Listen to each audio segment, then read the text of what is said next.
বন্ধুরা দেখুন, চায়নার দেশে কিভাবে চাকরি ইন্টারভিউ নেওয়া হয় সেটা দেখলে আপনি অবাক হবেন 100%। এ রাজু আর কাশেম, তোমরা এখন চলে যাও, আমি আমার অ্যাক্টিংটা শুরু করি।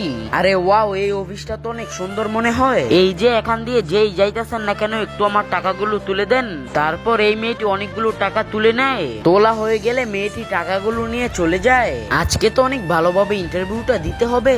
এই যে এখান দিয়ে যেই যাইতেছেন না কেন, একটু আমার টাকাগুলো তুলে দেন। আমি অন্ধ হওয়ার কারণে টাকাগুলো তুলতে পারতেছি না। তারপর এই ছেলেটি অনেকগুলো টাকা তুলে নেয়। এই যে ভাই, আপনি আমার টাকাগুলো দেন হাতের মধ্যে। এই তুই এসব কি বলো? আমি এই টাকাগুলো মাটি থেকে কুড়িয়ে নিছি, এই টাকা আবার তোর হয় কিভাবে? তারপর এই ছেলেটি ওইখান থেকে অনেকগুলো টাকা নিয়ে চলে যায়। তোমরা তো সবাই মেয়েদের নাচের ভিডিওতে উড়াদুরা লাইক করো, তবে আজকে দেখবো বাংলাদেশ আর্মির জন্য কতজনে ভিডিওতে লাইক দিয়ে চ্যানেলটিকে সাবস্ক্রাইব করে। তারপর এই ছেলেটি আসে, এই যে ভাই, একটু আমার টাকাগুলো তুলে দেন। আমি অন্ধ হওয়ার কারণে টাকাগুলো তুলতে পারতেছি না। তারপর এই ছেলেটি টাকাগুলো তুলে কোম্পানির ম্যাডামের হাতে দিয়ে দেয়।